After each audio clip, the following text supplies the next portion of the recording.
राहुल के बहुत संपर्क में मत रहो ना, वरना धीरे धीरे तेरा भी प्रॉब्लम हो जाएगा। नहीं, राहुल गांधी को तो हम कई मरतबा 20 साल से बुला रहे हैं, वो एक दफा यहाँ पे नहीं आए और कभी भी सवालों के जवाब नहीं दिए। तो अगर आप देख रहे हैं राहुल भाई, स्वागत है, थोड़ा सा संपर्क आप भी कीजिए, उसमें कोई बुरी बात नहीं है, लोकतंत्र में ये होना चाहिए। और आप भी आइए, सवालों के जवाब दीजिए। तो ऐसा तो नहीं कि नीतीश कुमार और जेडीयू को लगे कि लड़ेंगे तो साथ में, अभी हम मुख्यमंत्री हैं, बाद में बीजेपी गेम कर सकते हैं। देखो भाई, आप कुछ भी करो, एनडीए में दरार नहीं आएगी, आप चिंता मत करो।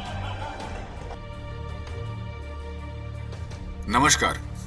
कांग्रेस और इंडिया अलायंस के प्रति झुकाव रखने वाले राहुल कंवल का बीजेपी के चाणक्य कहे जाने वाले गृह मंत्री अमित शाह से एजेंडा आज तक में वर्तमान राजनीतिक हालात पे सवाल पूछे गए। अमित शाह राहुल कंवल के सवालों के जाल में फंसे बिना अपनी बात कहते रहे। सवाल और जवाब दोनों ही सुनने लायक है। नहीं, आप कह रहे हैं कि वो विदेशी, मतलब लोगों को ऐसी फीलिंग आई, मैं आपका जवाब जानना चाहता हूं कि बीजेपी 240 सीट लेकर भी थोड़ी सी बैकफुट पे थी, कांग्रेस 99 सीटें लेके ऐसे उड़ रही थी जैसे वही चुनाव जीत गई हो। आज तक की चैनल में का इसमें सबसे बड़ा रोल है। वो कैसे? मैं बताता हूं क्या। मैं आज तक के माध्यम से देश की जनता को पूछना चाहता हूं। लोकसभा में दो और होते, स्पीकर साहब बीच में बैठते हैं, लेफ्ट हैंड साइड पर ऑपोजिशन बैठता है और राइट हैंड साइड पर सरकार जो जीतती है वो पार्टी बैठती। भाई राइट हैंड साइड पर कौन बैठा है बताओ तो, कौन बैठा है भाई? मोदी जी बैठे हैं। सरकार में प्रधानमंत्री की शपथ किसकी होती है? जो चुनाव जीतता है उसकी होती है। राहुल भाई 14, 19 और 24 तीनों में मिलाकर कांग्रेस को जितनी सीटें नहीं आई है उतनी सीटें हम इस बार जीत कर आए हैं। फिर भी आपको लगता है कि हम चुनाव हारे हैं। राहुल के बहुत संपर्क में मत रहो ना, वरना धीरे धीरे तेरा भी प्रॉब्लम हो जाएगा। नहीं, मैं आपको ये बता दूं, एक व्यक्ति ऐसा है, मैंने देखा था कि पराजय से निराश नहीं होना चाहिए और विजय से अहंकारी नहीं होना चाहिए, मगर ऐसा व्यक्ति मैं पहली बार भारतीय राजनीति में देख रहा हूं जो पराजय से अहंकारी होता है। और ये ऐसा व्यक्ति भारत के राजनीतिक इतिहास में पहली बार आया है।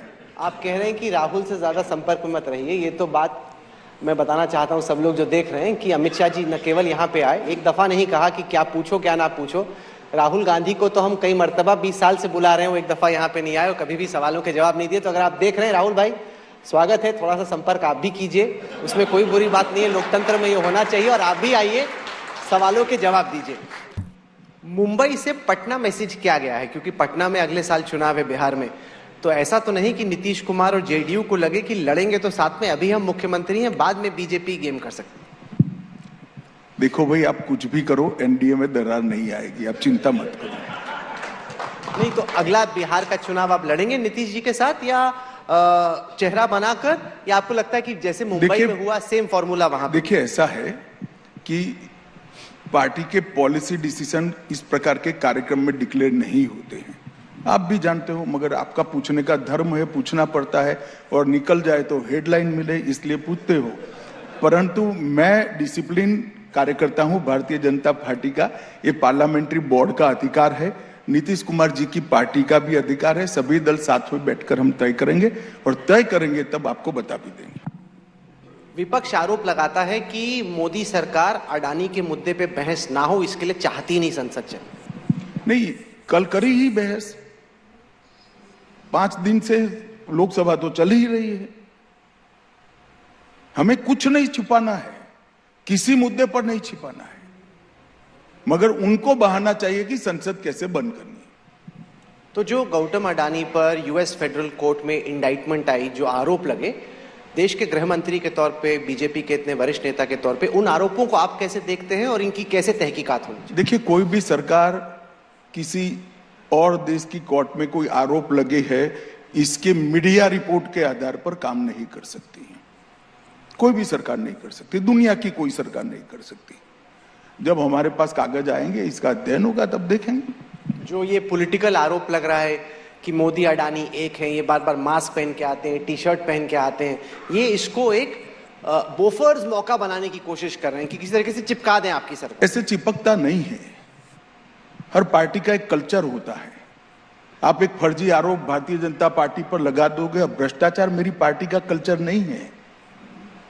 बोफोर्स इसलिए चिपकाता कि जीप कांड से लेकर सीरीज ऑफ भ्रष्टाचार की बातें इनसे चिपकी हुई थी। 12 लाख करोड़ के घपले घोटाले और भ्रष्टाचार किए थे। मैं आज कांग्रेस पार्टी के नेताओं को कहना चाहता हूं, याद करो आपके 10 साल। सुषमा जी और अरुण जी बखिया उखेड़ देते थे, हम कोर्ट में जाते थे, सीबीआई इंक्वायरी की मांग करते थे, सीबीआई इंक्वायरी ऑर्डर होती थी। आप हो हल्ला तो कर रहे हो, क्यों कोर्ट में नहीं जा रहे हो? जाना चाहिए ना जी, कई फोरम है। क्या हुआ? हो हल्ला करा था पेगासिस का। सुप्रीम कोर्ट ऑफ इंडिया ने एक रिटायर्ड सुप्रीम कोर्ट के जज को अपॉइंट किया, उसने कहा कुछ नहीं हुआ है। जो लोग हो हल्ला करते थे उनके फोन मांगे गए तो वो भाग गए। ट्वीट करते थे मेरे फोन में पेगासिस है, तो मांगा फोन, नहीं दिया। कंप्लीटली एक्सपोज हो रहे हैं। और अगर कोई आरोप में तथ्य है तो इस देश में अदालतें भी हैं और अदालतें न्यूट्रल है, वहां जाना चाहिए, मांग करनी चाहिए। आज तक कोई सबूत किसी ने मोदी सरकार को नहीं दिया है। उनका प्रेरणा स्रोत ही बाहर है, उसमें मुझे तो आश्चर्य नहीं है। मुझे तो मालूम है क्यों प्रेरणा स्रोत बाहर है। क्यों बाहर है? छोड़िए, अब मैं निजी बातें करना नहीं बता दे। क्या निजी बात? क्या छोड़िए, पब्लिक समझ गई है। आप नहीं समझे हो तो थोड़ा पब्लिक में पूछ लेना। आपको समझ में आया या अच्छे से समझाएं? किसी को भी खड़ा करो, बता देंगे। आप खड़ा करो ना तो जवाब मिल जाएगा। जो देखो हाथ खड़ा हुआ, बता दो भैया, माइक ले जाओ वहां। समझ में आया कि नहीं? ऐसी मत हाथ खड़ा कर देना।